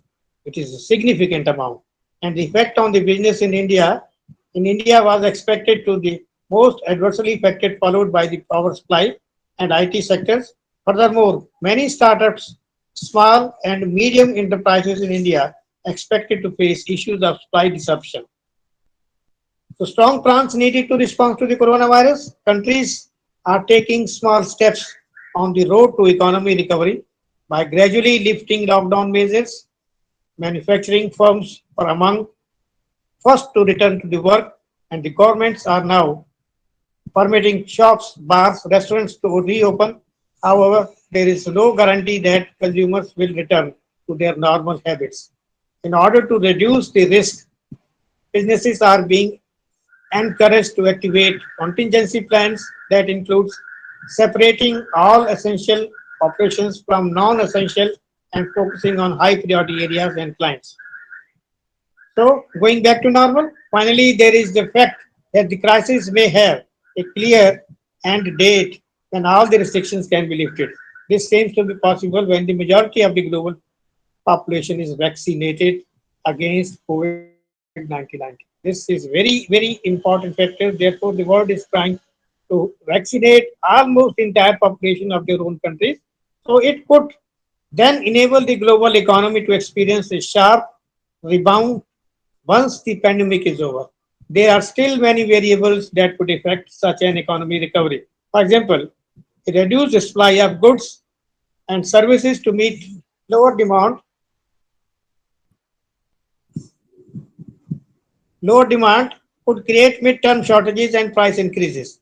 But there are some reasons to think that with the right mix of appropriate government responses and luck, some of more apocalyptic predictions may not come to pass. So you see that entire world is one way to pull the corona, and there is a tug of war situation between the two. Left side, you see the Biden is now turning back. I mean, it's not caring, it seems so. How do we take the lockdown? It's not the same for everyone. Some are enjoying taking selfies, and some are looking for money if they have in their pockets and all that. So data presented here have been taken from this website, all statistics, etc. Thank you for your patience. Thank you so much. Thank you, sir. Thank you so much, Professor Chakrabarty, sir. We really enlightened by your very relevant and resourceful presentation. Thank you. Now, I would like to request Dr. Ananta Pegu, Assistant Organizing Secretary from K.C.Das Commerce College, to carry on the interaction session. Thank you, madam. Ananta, over to you. Good evening to all. Now I welcome all the participants for interactive session. So both the respective resource person, Professor Santanu Roy sir and Professor S.K. Chakraborty, nicely delivered wonderful session on economics of vaccination and impact of the coronavirus pandemic on the global economy. So thank you, sir, both of you. Now, I request to all the participants, if any doubt, if any suggestion, please, our resource person, both the resource person will take your question. Please, if anyone willing to participate, please. You all are welcome to interactive session.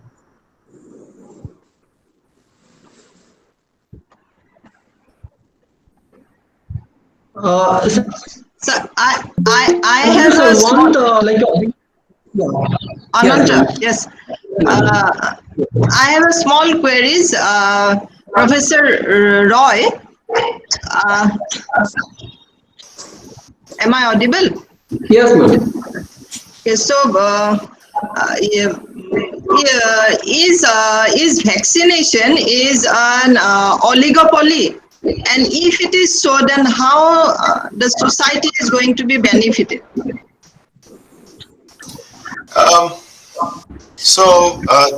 It is true, few vaccine producers, but there are a lot of potential vaccine producers. Right now, I think there are about 100 vaccines that are under clinical trial stage. And so there is potential competition coming up. But it is true that the vaccine producers that are there now have very limited production capacity. So in principle, they could charge high prices. But that is kind of offset by the fact that the buying side is very well organized. The governments themselves are the buyers. So it is not like you and I are buying directly from them. If you and I were buying directly from them, they could probably charge their scarcity price. But the governments have the power to impose price control, and further they have advanced contracts where the price has already been specified, not now, but way back in April of 2020. Okay, so that also brings that, severely limits the power of the vaccine producers to raise their prices. So they are not interested, I think, in raising prices. What they are interested is public funding to keep on coming so that they can go on investing in further improving their capacity and in the research and development. That is the most lucrative thing for them. Yes. Thank you, sir.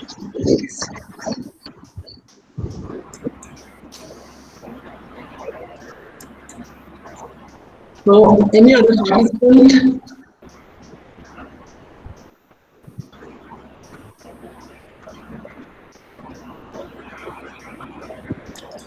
Ananta, there is a question in the chat box.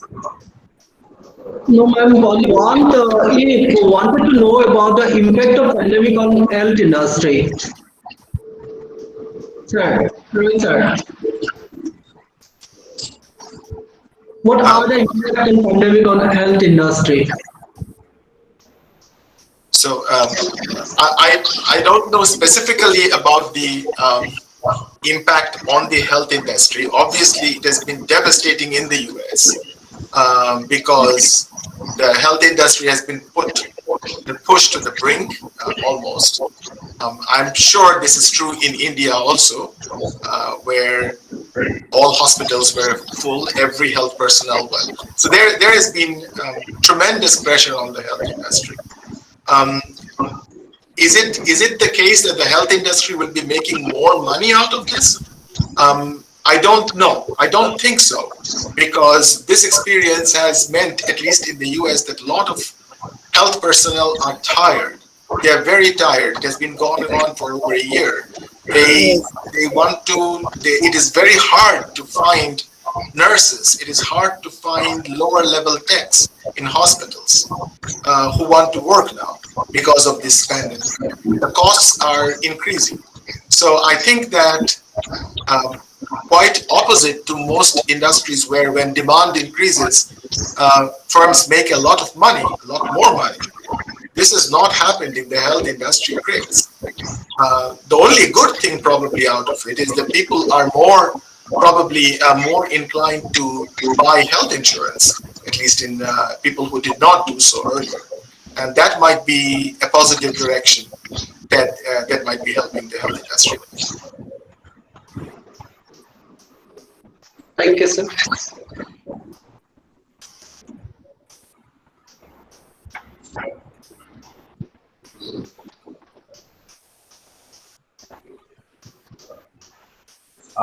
Dr. Ananto, Yes, sir.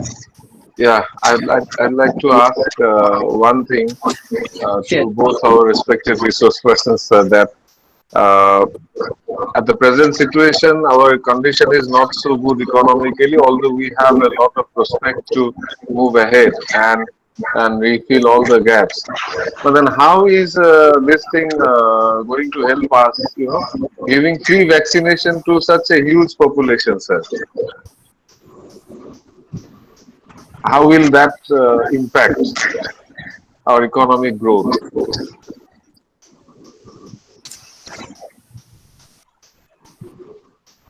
Well, I'll defer to Dr. Chakravarti if he wants to take this.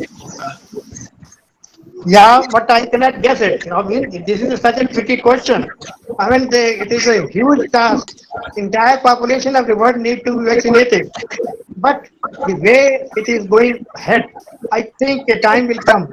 Might be if Corona does not reappear, the third wave does not come, or we don't start doing some sort of mischief, in fact, as we are doing now.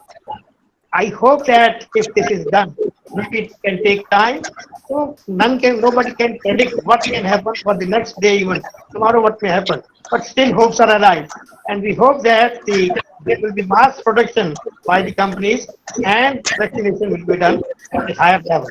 Almost entire population of the world may get vaccinated except few people because of the certain prejudices in their mind that we will not go this way, that way because of this reason, that reason, that is a separate issue. So this is my guess. Maybe a wild guess. So one thing that I would also like to, and I agree fully, one thing I would like to add to that is that when you look at something like this, like what is the cost and benefit from providing free vaccination, you have to think about what you would lose if you did not vaccinate.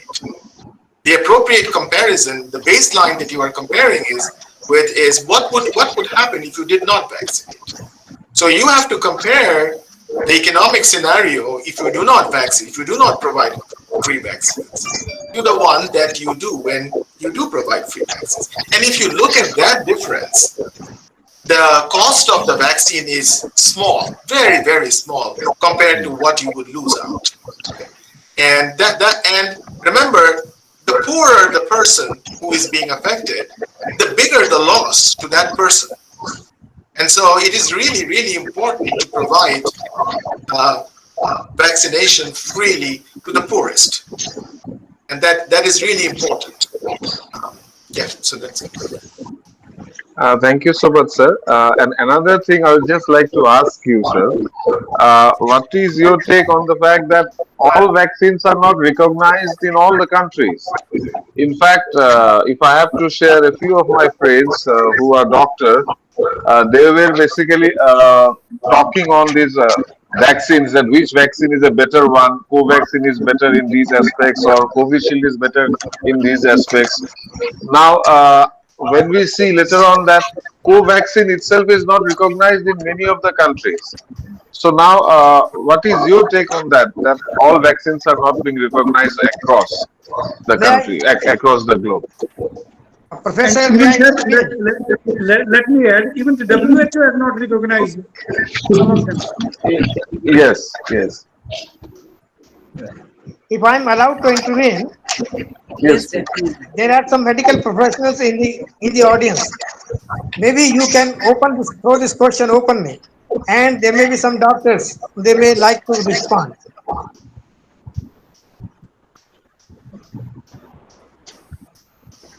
I don't Sir, think so. is Any this viewer? question is this question pertains more to the field or to some what I should say the political scenario of the world, where sometimes the WHO or the people or the different countries they look toward WHO with certain different angle. You take recently, or especially from the time onward of the pandemic in last year, the world is passing through. The angle of the US, and then immediately changed towards the China. So in between, we are having WHO, then the World Health Organization, their concept or their motto that is under, I believe, somehow under question mark.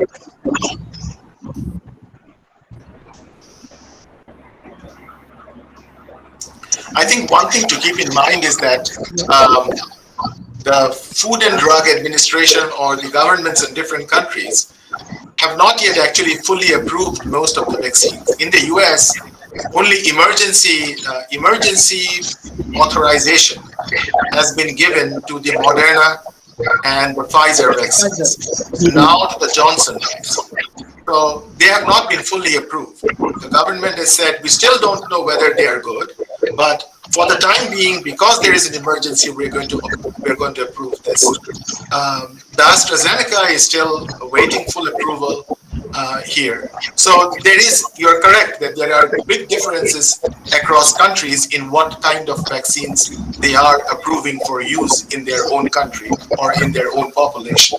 Now, the kind of recognition that you are talking about, however, is kind of a bit different, because what you're talking, I think, about is whether if someone takes a vaccine that is not recognized in my country, would I be allowed to travel into that? Yes. Yes. That is, I think, on the top of people's mind. And this is, I think, an issue on which it is an entirely a political game. The politicians should talk to each other and resolve. It is nothing for scientists or other scholars to deliberate on. There's the politics of vaccine. Yes. Yes, everywhere politics creeps in. Politics rules at the end, sir. Yeah. Thank you. Thank you so much.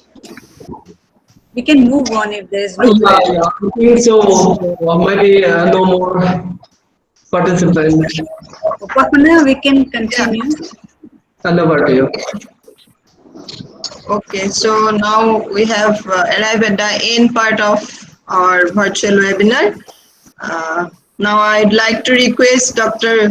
Vikram Kumar, Assistant Organizing Secretary from IBPG College, Panipat, to offer vote of thanks. Dr. Kumar, over to you.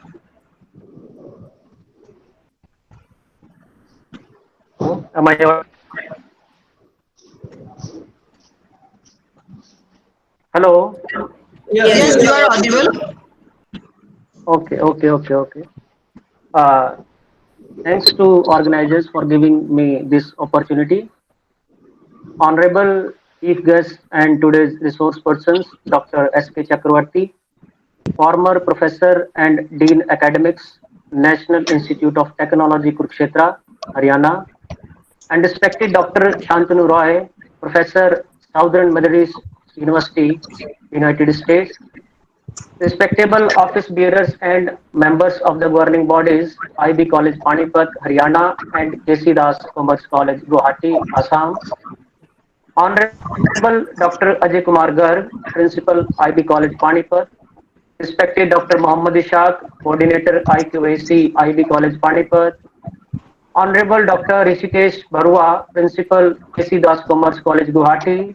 And Dr. Ranjan Phukun, IQAC Coordinator, K.C.Das Commerce College, Guwahati. Organizing Secretaries, Dr. Nidhan Singh, Dr. Upas.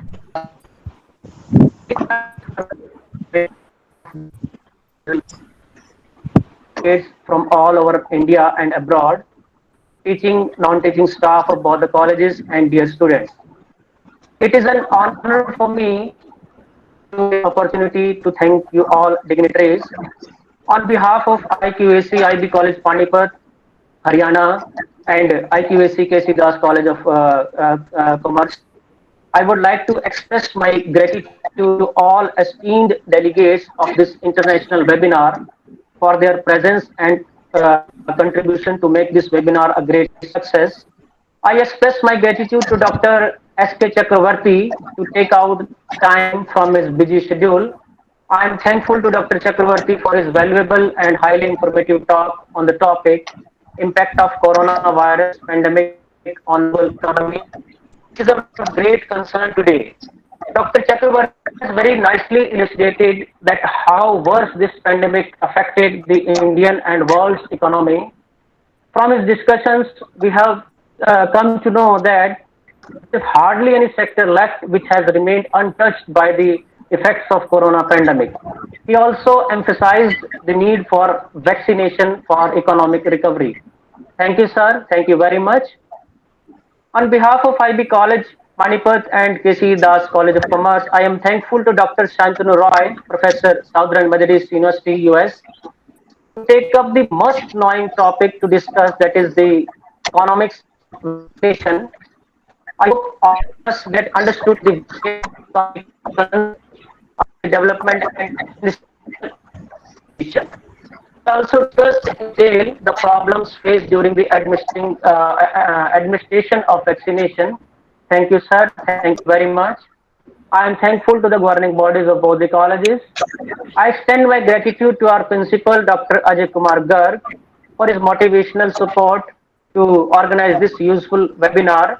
He always gives us free hand to organize such types of deliberations. Thank you, sir. I'm thankful to Dr. Muhammad Ishaq, coordinator of QACIB College Panipat, for enlightening the path to organize this much needed webinar. He always encourages and supports to organize these types of qualitative webinars, seminars, deliberations, and various activities in the college platform, on the college platform. Thank you, sir. Thank you very much. I must thank our joint organizer, K.C.Das Commerce College, Guwahati, Assam. I express my gratitude to Dr. Principal, coordinator, and organizing secretaries for their support, and work joined for the past few days to webinar success. Support, and thank you for all. I'm thankful to all the participants from all around the country and outside the country, teaching staff of both the colleges for their active participation, and thankful to us also for their disciplined behavior. I'm thankful to non-teaching staff members of both the colleges for working in the background. Thank you everyone once again for making it a great success. I also want to congratulate the organizers for organizing this knowledgeable webinar. We have understood the various aspects of global economy during the COVID-19 pandemic. Let us hope the ongoing efforts made by the WHO, central and state governments will certainly help to mitigate the effects of corona pandemic. We ourselves also must try to cooperate for what is desired, directed, and must follow the protocols issued by the WHO and our governments time to time. With these words, have a nice day and dreamful sleep. Thank you. Thank you, Dr. Vikram. With this, we come to the end of this virtual seminar. Thank you once again, both the resource person, all the participants for your patient hearing. Thank you all. Good night, everyone. And of course, have a good day to Professor Roy. Thank you all. Thank you so much. Thank you very much. Now,